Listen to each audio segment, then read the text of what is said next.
I think where the industry goes is you sort of see this bifurcation where GPs are going to have to make a choice. And the choice is, am I either going to go mega cap and get big, or be rolled up and be part of something big and really just become a fee-based asset manager where you're building these big, expensive distribution arms.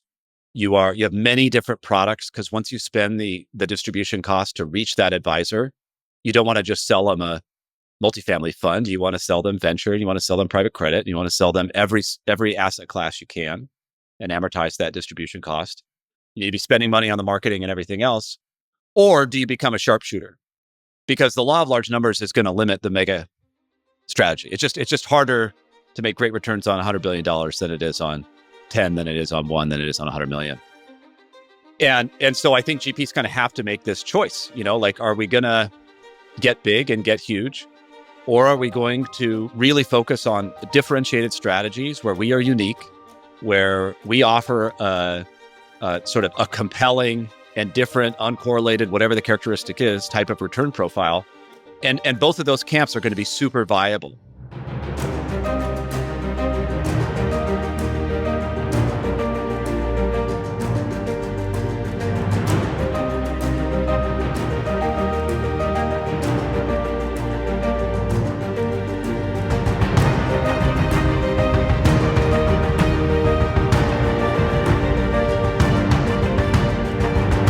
Today's episode was a great one. It was with Alex Robinson, the co-founder and CEO of Juniper Square. Juniper Square has a really unique lens into the world of private markets and investing because their software hosts thousands of GPs. It helps them in every facet of their business. And so they're getting a real-time look at how private markets are shifting. And that's really what we talk about today on the episode. Private market GPs are shifting really quickly. The future GP is going to look different. The data they use in AI is going to change things drastically. And today's episode with Alex had a really good opportunity to see how that's happening. One thing all GPs do well, which we talked about, is they're able to articulate their story, which is why I'm excited to partner with collateral.com. From single family investment decks to complete brand overhauls, ongoing partnership support to market research, they deliver institutional grade work that actually moves capital. Think of them as the difference between looking like a startup and operating like an institution. They're really your entire institutional marketing department, the team you wish you had in-house but can't justify hiring. Ex-Goldman directors who understand your business, ex-PE associates who craft your narrative, and world-class designers who make it all look effortless. Go check out collateral.com and mention the Powers podcast, and they'll give you a complimentary one-pager. Enjoy the episode. Managing 35 properties used to mean managing 35 debit cards, piles of gas receipts, and endless transactions. If you're in the real estate business or really any business that manages multiple entities, you know what I'm talking about. That was us until we found Ramp. Chasing receipts, logging expenses, and untangling transactions was low leverage work that held us back. Onboarding with Ramp changed everything. Now our purchases are automatically categorized, our receipts are matched, our approvals are streamlined, and our expenses sync into our accounting software. No manual work needed. My CFO said it feels like we hired a full-time expense manager. Over 30,000 businesses, including CBRE, the world's largest real estate company, trust Ramp to optimize their operations. As soon as we heard CBRE loves Ramp, we signed and it was a game changer. We haven't looked back since. Ramp provided us with white glove onboarding support, and for listeners of The Fort, they're offering the same. Sign up within the next 30 days and you'll get a dedicated team to ensure a fast and seamless setup. Go to ramp.com/fort. That's RAMP.com/FORT. Save time, simplify expenses, and take your business to the next level. Cards issued by Sutton Bank, a member of the FDIC. Terms and conditions apply. All right. If you want to listen to Alex's background, he's been on several podcasts, but I want to jump just right into what's going on today. Y'all have a really unique view of the world. You have thousands of GPs on your platform, hundreds of thousands of LPs on your platform. And so you're kind of seeing the private markets shape in real time from a unique lens. So I think a lot of the questions will draft off of some of the answers to this one. But what are like the changes or the big things happening in the private markets today off of the highs of COVID and everything that we're experiencing kind of in today's world? Yeah, I mean, so there's probably three big ones, right? And two worth diving into because one we've been with for a while. So one is just obviously moving out of the ZERP era, and the speed and pacing and scale of the rate hikes that we all have been through over the last few years. It has an undeniable impact on the industry, right? And not an awesome one, right? It's just easier to raise money in a low rate environment than a 5% risk free environment. But we've been dealing with that for a few years now. So let's sort of set that aside. But that's obviously one of the kind of factors that's been impacting the industry. And it hits different sectors differently, right? Private credit's been thriving. Commercial real estate, very CapEx heavy, has really been struggling. Venture outside of AI has seen a big correction, especially in the early stage. So pockets of, difference in how that rate environment has impacted private markets. But that's obviously a big one. But I think the two that are worth exploring probably are, GPs are getting hit right now with like these two tsunamis that are cresting at the same time. One is AI, and we're in the middle, or really the early stages of a kind of computing platform shift that is bigger and more profound than any of us have been through in our lifetimes. And every business, every industry, but especially GPs, are going to have to totally rewire and retool their business at warp speed. So that's a huge one.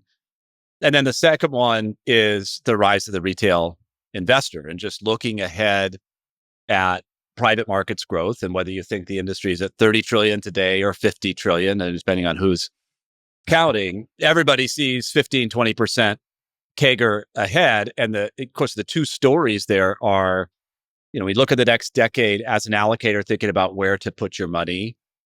The return opportunity ahead is in privates. It's easier to find alpha than it is in the public markets, where all of that has been really arbed and kind of traded away. So there's great opportunity in private markets. And then the other huge driver is that, the industry is really built on the back of institutional capital, public pensions, defined benefit plans, sovereigns, family offices, et cetera.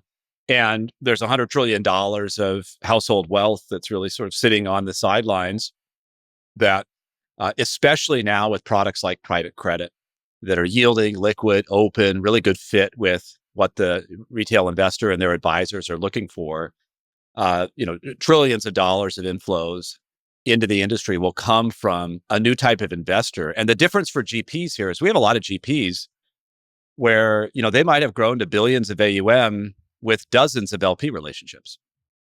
Because, you fly around the world, you go to nice dinners, you build meaningful relationships, and you're getting checks in the hundreds of millions of dollars. And it's a totally different game if you have tens of thousands of investors writing you checks in the tens of thousands of dollars. So you will also have to retool your business and rethink the operating platform, rethink the products that you're creating to be a fit with what this new class of investors is looking for. So I think it's an incredible time for GPs. It's awesome to be operating amidst so much change, because if you kind of lean into it and embrace it, there's great return potential.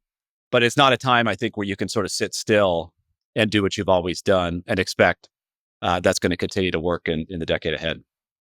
Okay, so if we take the second first, the retail, are these companies that have been like GPs that have been primarily institutional that are now going to have to retool their business to start taking in retail, or more of these going to be like the new companies starting are just going to start retail? It seems to be easier to maybe start there than have to shift the whole business. Like, how do you think about that? I think a lot of it depends on the product that the GP is offering to its investors. And, if you just stick within real estate as an example, you could be doing super high risk value add, like buying totally bombed out office buildings that are yielding nothing, and do 3 years of redevelopment in the hopes that you're then going to go sell that thing at some multiple of the equity you put in it, but there's going to be no cash flow along the way. That's very analogous to venture investing. You put money into a company and you say goodbye to it for 5 or 10 years. You hope to make some significant multiple of it back. that type of product is really tough with a fit with what the retail investor is looking for. Because one of the things that's been proven to be really clear at this stage is that, to reach the retail investor, you got to be going through the wirehouses, you got to be going through the broker dealers, you got to be going through the RIAs. It's not really a story of going direct. We saw that play out with all the crowdfunding companies and the Jobs Act that was passed in 2013. And it's just not a very big market to try to go direct to the consumer. And it doesn't pencil out the money you have to spend on trying to acquire them. And it's just too difficult. So you're going through the advisor, you're trying to get that Merrill Lynch advisor to have the conversation with her or his client about why, Fort's product in this category is a really great fit. And one of the things that's clear is those advisors want liquidity, right? They're used to putting clients in mutual funds and open-end vehicles. And it's just really hard to have a conversation about locking up your money for 10 or 15 years. So you got to have a product that offers liquidity. That's hard with a lot of investing strategies. Some of them just don't support it. You got to have registered funds, right? Versus funds relying on exemption, which most GPs are traditionally done. So there's a more onerous reporting requirement. It's more expensive to operate. But what that has the advantage of is the advisor can go offer that fund to any clients in any state. They're not worried about state level restrictions and blue sky restrictions and things like this. And so I think a lot of GPs are looking at this and going, and we have a lot of customers that have been hacking away at trying to attack the retail channel for years, spending tens of millions of dollars building distribution teams. These are customers that have like absolutely stellar brands within their asset classes, but they may not be globally recognized names. Because there's this third piece you really need, which is you need air cover, you need marketing, you need a brand, you need the advisor to have heard of you. I think where the industry goes is you sort of see this bifurcation where GPs are going to have to make a choice. And the choice is, am I either going to go mega cap and get big, or be rolled up and be part of something big and really just become a fee-based asset manager where you're building these big, expensive distribution arms. You have many different products because once you spend the distribution cost to reach that advisor, you don't want to just sell them a multifamily fund. You want to sell them venture, you want to sell them private credit, you want to sell them every asset class you can and amortize that distribution cost. You need to be spending money on the marketing and everything else. Or do you become a sharpshooter? Because the law of large numbers is going to limit the mega strategy. It's just harder to make great returns on $100 billion than it is on 10, than it is on 1, than it is on 100 million. And so I think GPs kind of have to make this choice, are we going to get big and get huge? Or are we going to really focus on differentiated strategies where we are unique, where we offer a sort of a compelling and different, uncorrelated, whatever the characteristic is, type of return profile? And both of those camps are going to be super viable places to be. I think where it's going to be really difficult is you're mid-size and your products aren't super differentiated. And, so that's sort of how I see it playing out. And we've already seen a wave of consolidation hitting GPs. And what's wild is when you look at the scale and the size with which the big GPs have gotten bigger over this cycle. I'll give you an example. Blue Owl was formed in 2016 with, I believe, $5 billion of seed capital, right? And that's along the way, they've merged with Dial. Big GP stakes business, big private credit, direct lending business. They're now at 290 billion of AUM.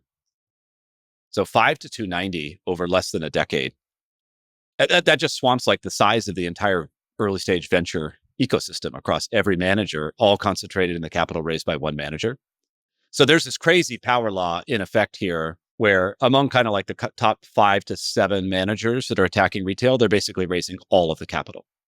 And then most of everybody else who's trying is kind of not doing very well, to be honest with you. You're so spot on. Obviously, you see it. I couldn't have said it better. And the truth is, there's only room for so many mega fundraisers. I mean, you can't have hundreds of them. No. There's Blackstone, KKR, Carlyle, I guess Blue Owl now. That's insane. Yep. Although I do see Blue Owls now attached to almost every big deal that's getting done. Yeah. So then you talk about that. Apollo is another one that's grown a lot.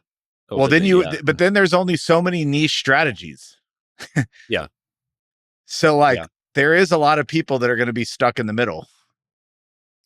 Yeah, I mean, I think, we often, like, I was in an event with some of our biggest customers, and we were talking about this, like, well, what is the middle, right? Like, what do we mean by middle? like just put AUM bands around it. It's sort of really hard to characterize what that means. But I think if you're running a strategy where you're like sub 10 billion, sub 20 billion AUM, and your fund sizes are whatever, $1 billion fund sizes or something like this, you can conceive of staying differentiated. It depends on the sector, right? Early stage venture is different than real estate, is different than, every asset class. But you can conceive of like, wow, okay, I can intelligently deploy $1 billion every 2 years, right? And stay within this profile and be disciplined and make my money from promote. Or you could be like, I'm going 100 plus. But that danger zone is right in the middle, right? Like, I'm a $25 billion manager. I can't quite afford Mark Rowan of Apollo is on record saying they spent more than $1 billion over 3 years in building their retail distribution team at Apollo. And so like you have to kind of pick which camp you're going to be in, I think. But I'm actually pretty bullish that around the world, across all the opportunity sets, across all the different ways that society is going to change, especially driven by this huge upheaval coming from AI, there's going to be sort of countless pockets for this sharpshooter strategy. And that we're really not going to be limited by that. And that it really actually, the limitations be more of a search and discovery problem. Like, if you have thousands of amazing managers out there pursuing these really differentiated, interesting strategies, and you're an LP, how do you find them? How do you connect with them? How do you, build trust with them? So I think there's a big opportunity there. But I'm actually pretty bullish, like, for the sharpshooters out there, because I think it'll be a good decade ahead. Okay, real quick, you said liquidity, and maybe Juniper is doing something, or maybe they're not. I've always said, like, whoever creates the true secondary market for a lot of this stuff to where you actually have liquidity. So I guess, I don't know if Juniper's building this. I don't know how you've thought about it. When I think of like, what is the greatest, what's something that would just fundamentally change forever, is even if the $50,000 LP could go find a way to transact on their interest relatively quickly in a way that's not cumbersome to the GP. I mean, we've had lots of LPs over the years come in, we're getting a divorce, or we're doing this, or can we trade out our 100,000? And it's just like not that simple, especially for a small GP without a lot of resources. Yeah. Have you guys even thought about how liquidity is going to be created if all these retail come in, and you've got Morgan Stanley that wants the option to create liquidity, whether it's in a venture fund or a real estate fund? Yeah, we thought very deeply about this for quite some time now. Because when we founded the company more than a decade ago now, my interest was always about making the private markets more efficient, making them more transparent, making them more like the public markets, right? Where you've got more efficient discovery, more efficient trading, lower cost, access to the really incredible returns that the industry generates. It wasn't about building investor relations software, or now we're a fund administrator too. It wasn't about that. Those were all waypoints or means to this sort of bigger vision that we're building towards. And so enabling our customers to offer liquidity is squarely in the bullseye of where we're going in terms of the vision. We are being very careful about it, because there's some things that are different about the public markets and private markets that one really has to take into account when thinking about liquidity. One is that it's a repeat game, right? Like, the great relationships between GPs and LPs last over decades. They're in every fund. And then there's this element of trust, and sort of, you're there in good times and bad, right? And this is especially true in real estate. Like, sometimes there is the capital call or whatever. Sometimes one vintage is just the, outlier and the otherwise great stream of a manager's track record. And so you really want to be deploying across all the vintages versus just picking and choosing. So it's a repeat game between GPs and LPs, and that's different than public markets, right? That's one element that's different. The second is there's this adverse selection bias at play, where it's really hard to get into the good GPs, and it's really hard. Therefore, if it's not a good GP, it's probably going to be really hard to sell the position, right? Who's going to be the buyer? So you have a challenge there around that sort of fundamental bias. And so that's a challenge. A third one is that, I have seen so many startups come and go over the last 12 years I've been working on this general problem. where they conflate and they confuse building a tool that would help facilitate liquidity with a market mechanism of liquidity. And so let me explain the difference. Like, there have been a lot of companies that are like, oh, we're going to just put the fund positions on the blockchain. And then once they're on the blockchain, boom, liquidity, right? And you're like, okay, like, I see how, having a distributed ledger can facilitate moving, the records around a little easier. But like, you're conflating a problem of records management with one of who is the buyer when you have everyone who wants to sell. And that's what makes liquidity really hard. And so a great example here is that, like, look at Blackstone and their flagship real estate fund that they offer to the retail clients. And if you look at kind of when we first started going through this rate hike, they suffered a bit of I don't want to call it a run on the bank. Those are too strong of words, but they were facing a lot of outflows relative to inflows. And they had to go do this deal with the UC system to provide this backstop that said, hey, we will fulfill redemptions. And we got this $5 billion facility. I don't remember the exact amount of what it was, to backstop that, to sort of settle the market and for people to say, okay, I'm going to be able to get my money out when I need it. So I'll keep it in there. And that's the really hard part about liquidity, is that you have a buyer when everyone wants to sell. So the actual problem to solve in liquidity is this two-faceted problem. One is, it is structurally a pain in the ass for the GP to facilitate transfers and to offer liquidity. It's a huge headache, right? It's not your business. It's not what you want to be doing. So you do have to reduce the paperwork and administrative burden. So there is a role for tools in that. And we're building all that infrastructure, right? Make it really easy, click a button, whatever. And that's not to say it's easy, but the actual harder problem is, like, how do you actually have a functioning market system where buyers and sellers where demand is clearing?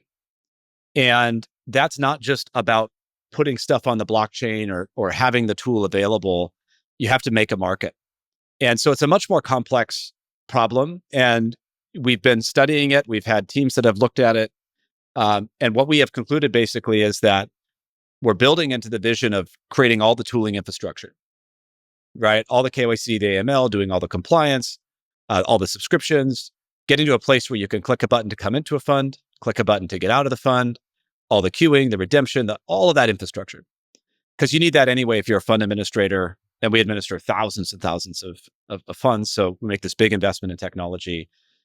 And then there's the harder problem of figuring out, how do you make the market? And do you make that with partners, and who has balance sheets, and who wants to be buyers, right? And it's just one of the challenges is you have this dynamic where it's very often the case that when everyone wants to sell, no one wants to buy.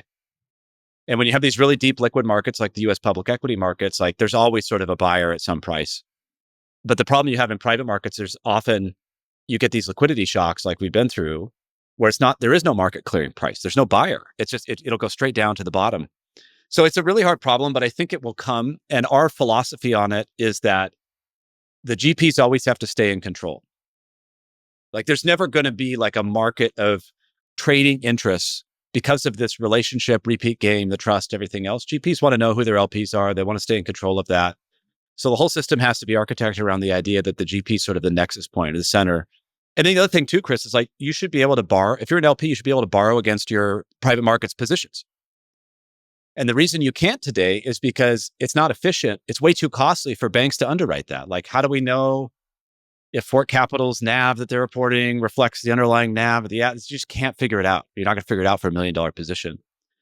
So there's another way you can offer liquidity to LPs too, which is it should be the case that you can borrow against these illiquid private markets positions. And it's a data and underwriting cost problem. We think we're a pretty good position to solve that over time. It'll be fascinating. I mean, somebody like in my world, we're not huge. We managed at the top a little over $1 billion. Somebody comes in, they got a $250,000 redemption. Then you got to go offer it to the rest of the LPs.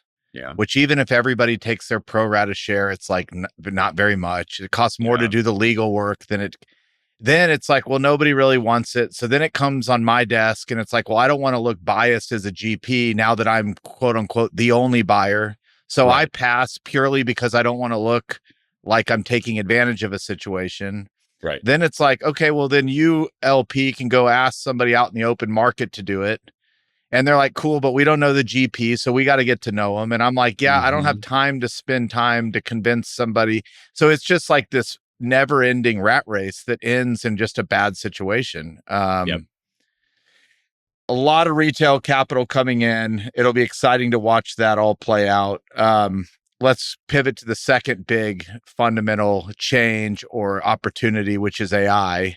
Yeah. And maybe you can take that question from like the broader case. And then I do want to know what y'all are doing about it with your new product, Junie. Yeah.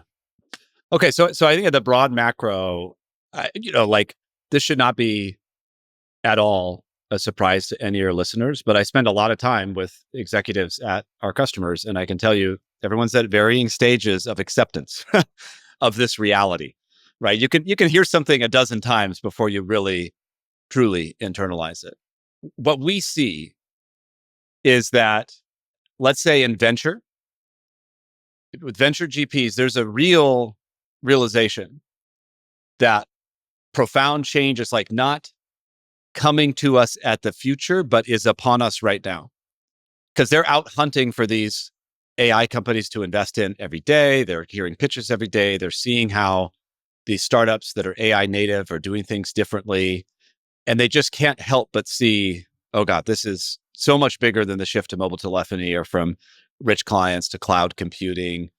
And so with the exception of venture, they are at the bleeding edge of this. Most managers in most asset classes are somewhere between not yet interested, somewhat skeptical, or just not even paying attention, in my experience. And I think that's just profoundly misguided. Because if you look at the macro, it's basically the case that this transformer technology has taught us that there is mathematical structure to our language that can be represented in really big computers, and that every word relates to every other word in a mathematical way. And it turns out like that mathematical structure contains the insight of language and of communication. And since all of our knowledge as humans is represented in language at the end of the day, it all boils down to symbols somehow for us to communicate to each other. We don't, maybe some of us communicate telepathically, but most of us, we're writing stuff down, and we're, whether math symbols or languages or whatever, it therefore is the case that basically all knowledge that humans have has this pattern to it that can be discovered by these machines that can then be utilized through this sort of next token prediction methodology. And they can seem like magic to us. It seems like a sentient being that you feel like you're communicating with another human being. The reason this is so important is because all knowledge work is going to be done by compute. All the knowledge work that we conceive of as, or let's just say almost all of what we conceive of as knowledge work today, which is to say almost everything a GP does, is going to be done by a computer 10 times to 100 times better than a human can do it. And so that's just happening. That's going to happen. That's not a controversial take. That is just what it is. And it's just a question of timing and sequencing and how long does that take and where's the resistance and where are there hard pockets and easy pockets. And what we're seeing is that there are certain classes of work that are much faster to be disrupted by this. One of the biggest impact areas that AI is hitting is software development, software engineering. And software engineering is working with programming languages, just like English or Spanish or French is a language. And so that is a really good fit with what these AIs are capable of. And so one of the first areas to go is software engineering. And we run a software engineering shop. We've got a couple hundred software engineers inside of Juniper Square. And so we're at the front lines of seeing how this is disrupting our own operation. And what you're seeing is that the entire job of being a software engineer is changing right in front of our eyes, from writing code to having the AI generate the code for you and steering these agents that are doing work on your behalf, and then trying to solve problems like, how do I know it wrote the right code? How do I evaluate that it's accurate? Right. So overnight, right now, the job of being a software engineer is changing radically. The job of being a product manager is changing radically. The way you do prototyping, all of that's like massively changing. We see other pockets like legal where AI is having a near and present impact, because that summation use case of like, let me read 1 million documents and reason on them, or give you a summary of them, is a really good fit for those industries, or radiology or whatever. But that pattern is coming for every industry: the investment analyst inside of the GP, the executive assistant, everybody who's doing any work that is about managing, processing knowledge. So like, if it's a job that sits in front of a computer and knowledge, information comes into that computer, and the human is like doing something with their hands, right? And then sending that information off somewhere else, that's going to be done by a computer, within the next 5 years, without question. And the technology is there today to do this, to pretty much automate all of this work.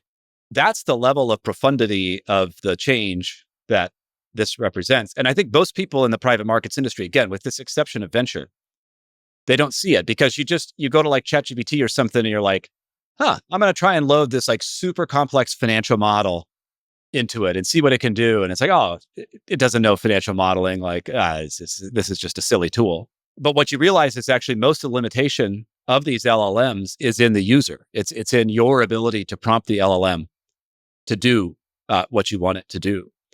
And so what I urge our customers to think about when I talk to them is, you have to really get smart about what is the human work inside of your organization and what is the computer work. And today you're going to have a lot of humans doing computer work, right? But you're going to have to accept the fact that all of that work is going to move to computers over time. And if you don't do it, your competitors will. So you're not in a race against the AI. You're in a race against your competitor who's embracing the AI faster than you are. That said, there's a lot that the machines don't do, right? What these LLMs is doing are going out and building a network of all of this knowledge. They're relating all this knowledge to each other, and then they're retrieving it for you, and they're giving you answers based on that knowledge. But at the moment, they still aren't generating new knowledge, right? And so only humans, as far as we know right now, can generate new knowledge, new hypotheses about how the world should work, new ideas of what a great investing strategy would be. That kind of creation of knowledge is still only coming from humans. So that'll only become more and more and more important. And so I think people have to really get this mindset of like, okay, what is the human work that in my business that only humans are going to be able to do? And then really lean into that and embrace that. Because there's going to be a power law here, just like everywhere else, right? And it's a sad thing long term, I don't think it's a sad thing for society, because I think we'll think of other jobs for humans to do, but there's going to be massive disruption coming, and it'll take time. So that's what's happening at like the biggest level. So like when I think about it at Juniper Square, I think, okay, every single job at Juniper Square, including my own, is going to be rewired around AI. And if I just tell our employees, accept the fact that there's always going to be a role for the human, right? So feel secure in the fact that the humans are still going to be needed in this future society. So hold on to that tightly, but hold on to very loosely the idea that you know what your job should be. And accept the fact that you're just going to have to grow and evolve what your job is as these machines take on more and more and more of it. And if you can stay in that kind of growth mindset, you're going to do just fine. And if you have an organization of people that can really adopt that mindset, you're going to do just fine. The problem is that's not human nature. Human nature is like, I spent 20 years to learn this craft. I know how to do this craft. This is how it's done. And the machine is coming for me to take my job, and you get defensive and reflexive about that.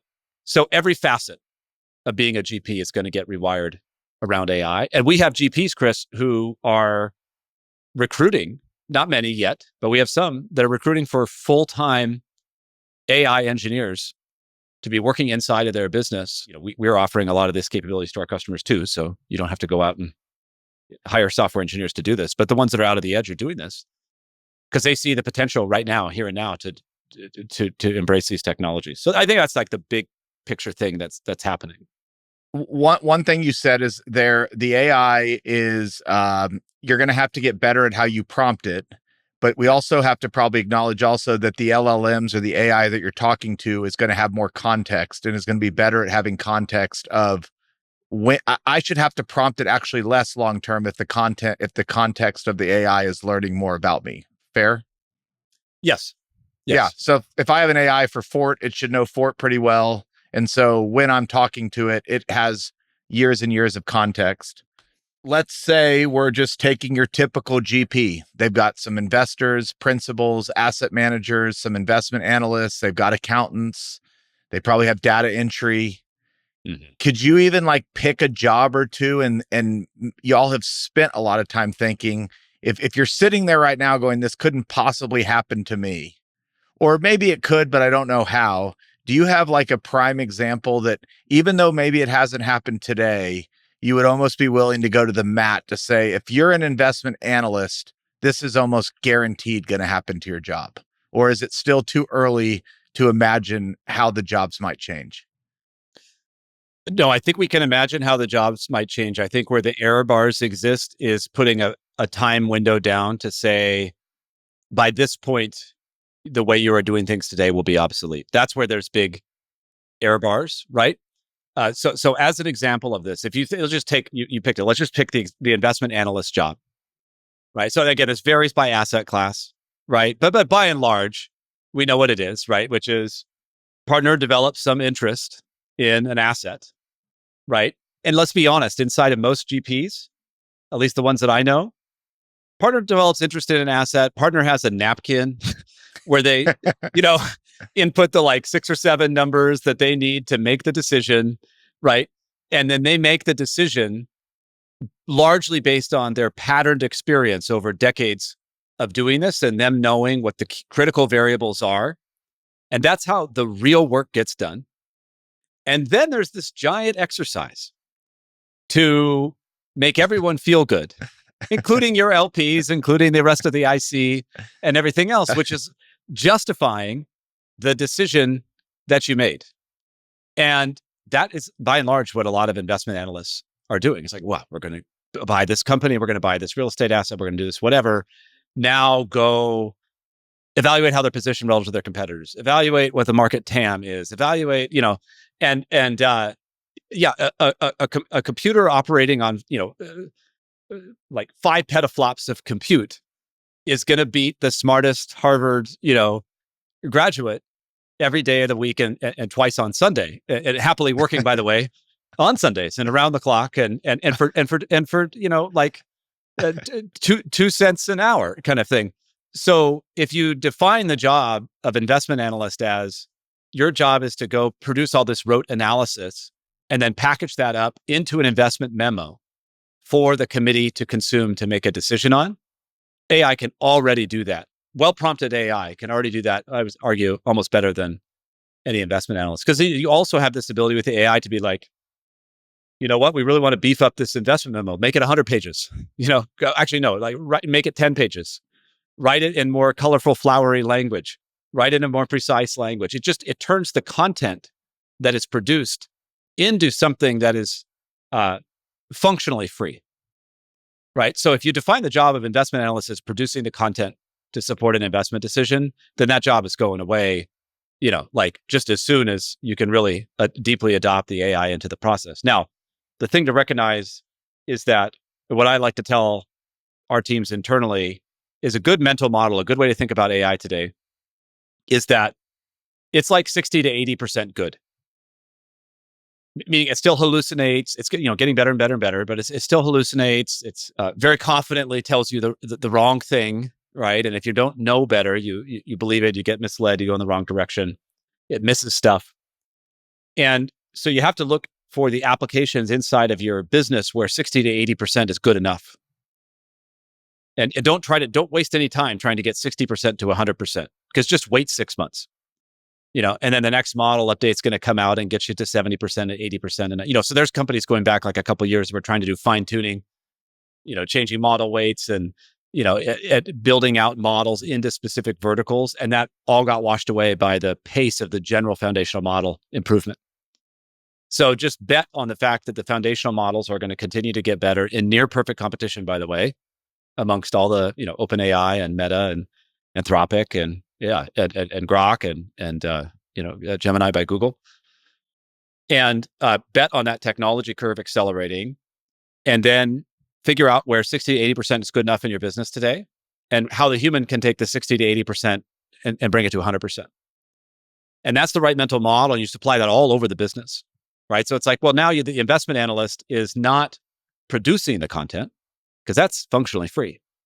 The investment analyst is QAing the content, running all these bots, like thinking of how do I write evaluations or evals to make sure that what's being produced by the model is accurate. Well, that's a totally different job. That's not going away anytime soon. So you can call them both investment analysts. And so that's what I mean by like having this mindset of like, what can the computer do versus what can the human do? And I think what's so critical too is that there's just a period of learning and experimentation. And you kind of have to get into the learning curve to start to figure it out. So if you have this mindset of like, oh, the AI is not there, I'm going to wait 2 or 3 years. I'm going to wait till I see it so dominantly on display and my competitors or whatever else. Then by the time you actually pivot to taking it seriously, you're going to be 2 or 3 years behind everybody else that's been on the edge of the curve. So I just think it's something you can't afford to not have. If not your top priority, then it should certainly be the top 3 of anybody running a GP, in my opinion. Okay, so AI hits, and you have a very successful technology business, and basically, I think it's fair to say it's kind of a broad mandate amongst most software companies. Like you got to implement AI. Yeah. So the question, I want to know what Junie's doing, but I also want to more just hear from a CEO and how your mindset works. So this is all coming. Investors are probably calling, going, "Hey, what are you going to do about AI?" Mm-hmm. Walk me just through like how you thought about all this. Like what was necessary to build, why you got to a point where you believed it, not just because people told you, AI big, but you're like, no, it is big. And now I got to almost not change your company, but evolve like you've told everybody else they need to evolve. Like, I'm more curious how your mind reacted to it, because y'all just raised a lot of money. I do want to hear what it's doing, but I'm first curious, like how you began the process to put together an idea that you raised a lot of money around, because everybody's doing it. And candidly, I think you're the first venture-backed tech company that I've had on the podcast really since this whole wave has started in the last, year and a half. So yeah, let me walk you through my, just as a CEO, before we get into what JunieAI is for GPs, let's just talk about that evolution. So I'm really into meditation. So I have don't worry, I'm going to come back to it. It's not going to be a weird random tangent. So I'm super into meditation. It's been this amazing tool for me as a CEO. It's been this amazing way to, build an understanding of the universe, understand how things work by just sort of paying attention to what's happening internally. And so I go on silent meditation retreats. I spend a lot of time thinking about the mind and the senses and things like consciousness and the brain. And I'm interested in topics like neuroscience and like, what is semantic programming? Sure. Yeah, exactly. So I did my research. Yeah. Somatic. Yeah. Somatic. Yeah, exactly. Somatic programming. Yeah. Yeah. And so I already conceived of the brain as a, Bayesian active inference machine, that like the way that we learn as humans is, we come out of our mother's womb and we're curious and we have these sensors and eyes and ears and so forth. And we're paying attention and we are patterning learning. It takes a lot of tries, but eventually you learn how to stand up. You learn how to walk. You learn how to hold a cup without it falling out of your hand. And so you're just training your mind in the same way that we're training these models to build knowledge. And so I knew this about the brain and I intuitively understood it. And I was interested in sort of frontiers of neuroscience. And the difference between us as an active inference machine and our AIs at present as more passive inference machine is we are agents out in the world and we can go take action to do stuff. So we can be like, I'm detecting thirst and I'm going to go walk over there to that coffee shop to buy a cup of coffee and satisfy my thirst, right? Whereas an AI right now does, we don't have any humanoid robots out there at scale yet, but they're not out taking agency in the world. They're constrained to an experience on these silicon transistors in our data centers. I think that will change, by the way. But so for me, as soon as I kind of grokked what, not to use that word, understood this parallel, it was like this aha moment for me of, oh shit, holy cow, everything we do is, like these computers, these LLMs are working in the same way our brains work, only it's a 5 petaflop data center instead of the, 86 billion neurons in the human brain. Oh my God, right? Like this. So I was already tuned to that because of this experience of meditation. Now, at the same time, then, we're using these tools internally. We're in the tech industry, so we're kind of early adopters as they're coming out. And, like as amazing as the launch of ChatGPT was, which really kind of woke all of us up to this, transformer technology that was developed at Google, by the way, not at OpenAI. It was both an amazing experience and comically limited, right? Like if you remember when ChatGPT first came out, it couldn't search the web. You were interacting with knowledge that was like, 2 years old, because it was trained on the internet from 2 years ago. Still powerful, but you're not like worried for your job. And so then the next breakthrough for me was, I think it was ChatGPT's O3 model, was their reasoning model. Okay. That was the moment where I was like, oh, it's going to totally transform our company and every industry and everything else. So that was basically the ability for the model to teach itself how to think about new and novel problems. Okay. So if you ever see it thinking, well, you type in a ChatGPT and it's like thinking, or it's explaining its reasoning to you. It's like, oh, Chris has asked me a question like size how many ping pong balls can fit in a 747? Some cheesy like consultant answer like that. It will teach itself how to answer that question. It won't just say, I think the answer is this because I've connected ping pong balls in 747 and my next predictive token says it'll be whatever. It says, the user wants this thing and I'm going to go build a chain of thought to analyze this problem set like a McKinsey analyst would and give you the McKinsey analyst answer. And what the model companies were doing, like what OpenAI and these foundational model companies were doing around that time that reasoning came out, is like the wave one for these models is going out and traversing all of the internet, all of the publicly recorded knowledge. And as we know, probably some of the not publicly recorded knowledge too, and building a neural net of that knowledge. But eventually you sort of consume all the knowledge that's in textbooks, all the knowledge that's in public web pages. And really what you want to get at is the knowledge that's locked up in people's brains. Like when I asked Chris about an industrial deal in Texas, what is his thought process? Like what goes on inside his mind, patterned from decades of experience? And so then the foundational model companies switched to hiring literally thousands and thousands of experts who, math Olympiads, McKinsey analysts, you name it, who were then training the models how the best humans in all these different fields approach problems. And so you could get this recursive runaway loop where the models could start to train themselves, how to improve themselves, how to, become smarter, become better. So for me, that O3 moment was this is going to totally change everything at our company. And then I think anybody in my position, leading companies or leading organizations, it's humbling how hard it is to get people to pay attention. And it's humbling how hard it is to get people to change. Like, it's just amazing how humans are just kind of hardwired to do what they've always done. So then there's a period of like, how do I get the company to really pay attention to this and take it as seriously as I'm taking it? And you're yelling and you're pounding the table, and every opportunity till I'm blue in the face, I'm like, yeah, but what about AI? What are we doing for the AI over here? What about AI in our billing process? What about AI in our customer support process?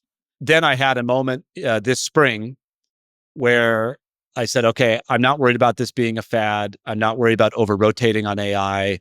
The risk of not moving fast enough is far greater than the risk of over-rotation. That I have to do everything I can to get the company to embrace this. Remember Top Gun, the need for speed? It's like we all need the need for speed because that's actually, I think, what's going to matter. That everyone will have access to the same technology. I don't think there are any moats in data. So GPs that are out there like, well, I've got my special sauce in data. I don't think there's any moat there. I think the models wash that moat away.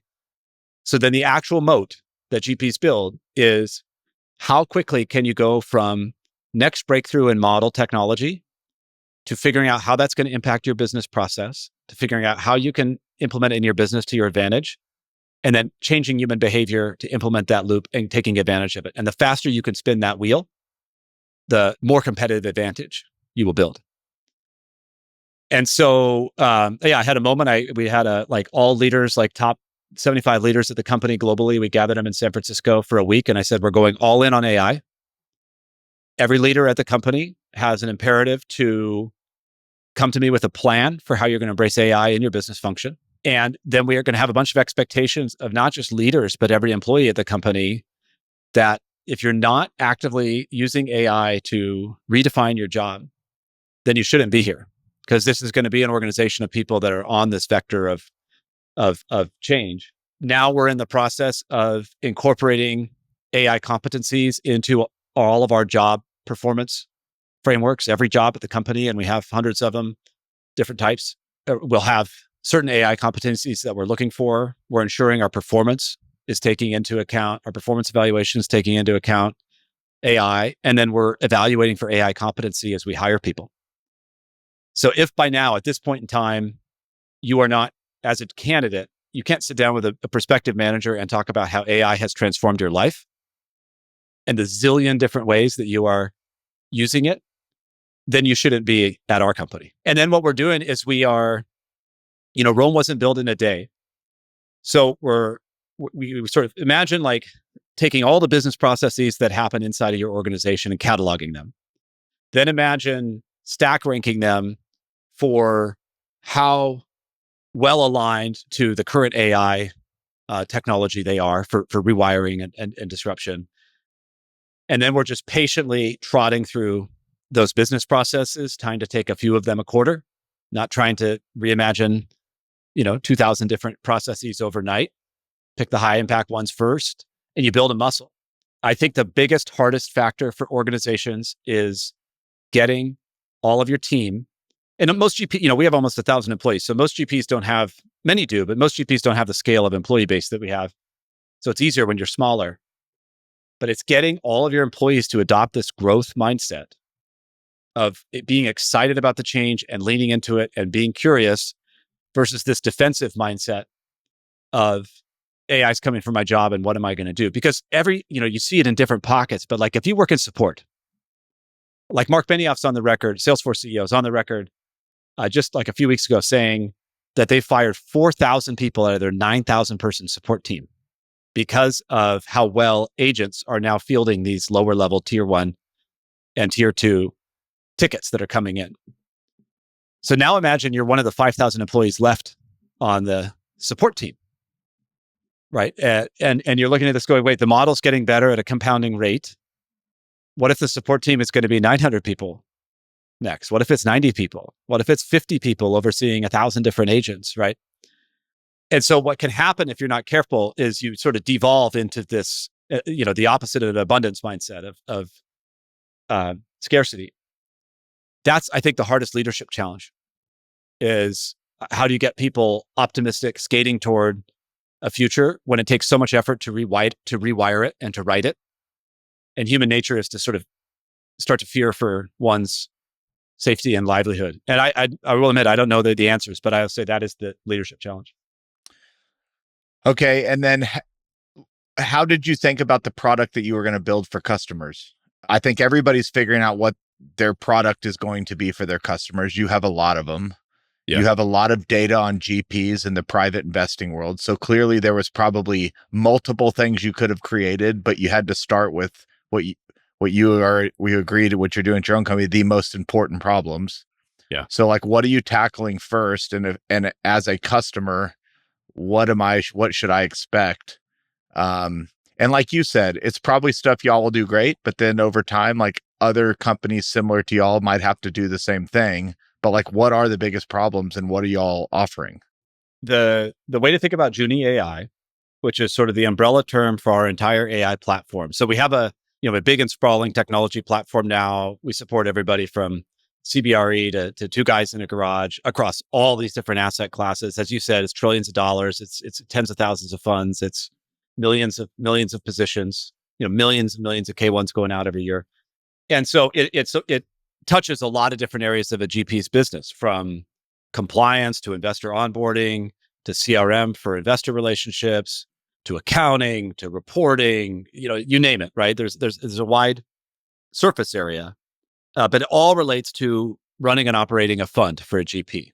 Okay, and so when we looked at this, we said, okay, well, obviously, one of the really great things about what do we love about ChatGPT, or whatever, pick any model. It's not ChatGPT.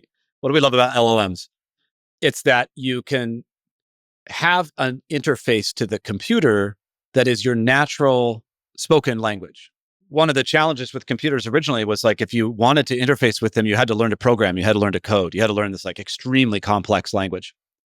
with all this really weird syntax and stuff like that. So one of the huge breakthroughs is this idea that you can communicate with the computer like I'm communicating to you right now, just using my normal words that I use to talk to any human. And I could just like tell the computer to do stuff in those words, and magically it gets done. So we said, okay, the entire interface to all of these different aspects of our application. Think just like a CFO who wants to know the cash balance in various entities stored somewhere deep down in the GL that we're managing for them, right?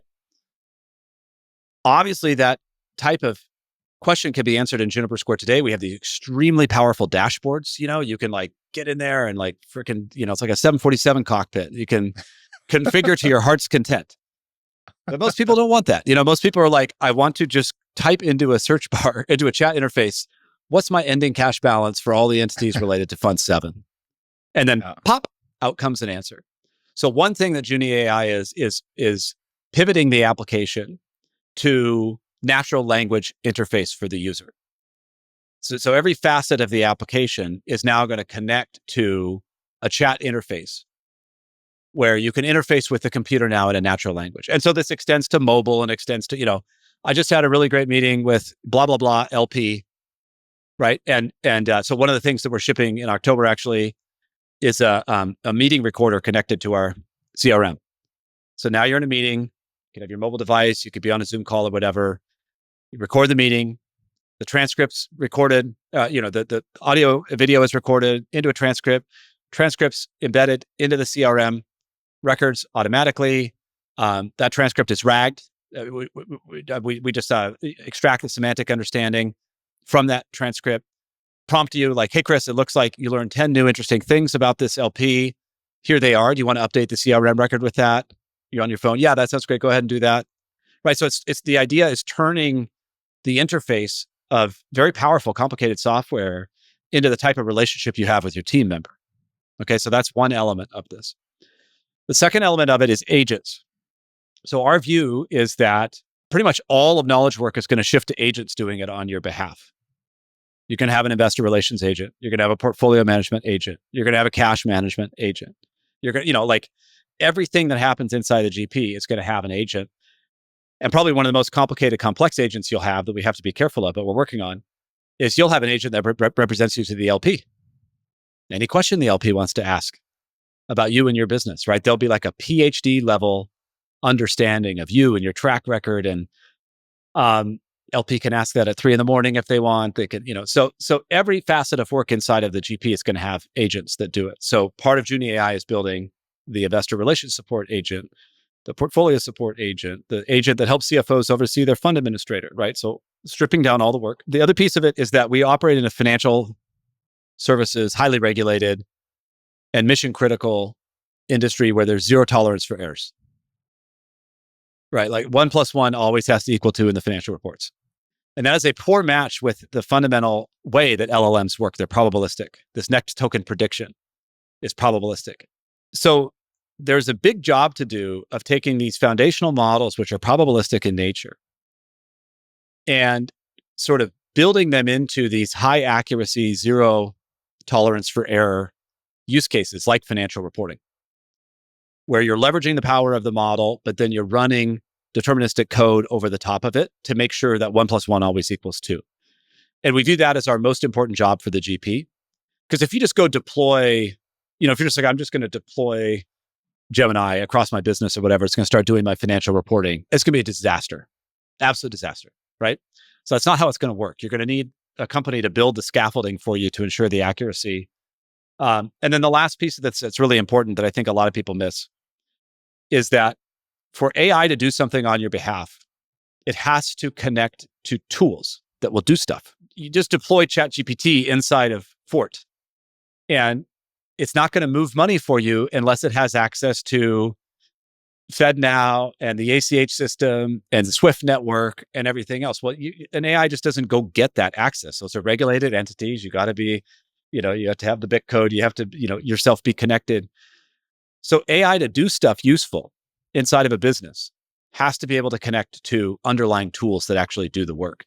And so our job is to build those. There's hundreds of them, everything from cash reconciliation to reporting to CRM, note taking, you name it. Hundreds and hundreds of tools that are actually deterministic code, meaning like traditional software code.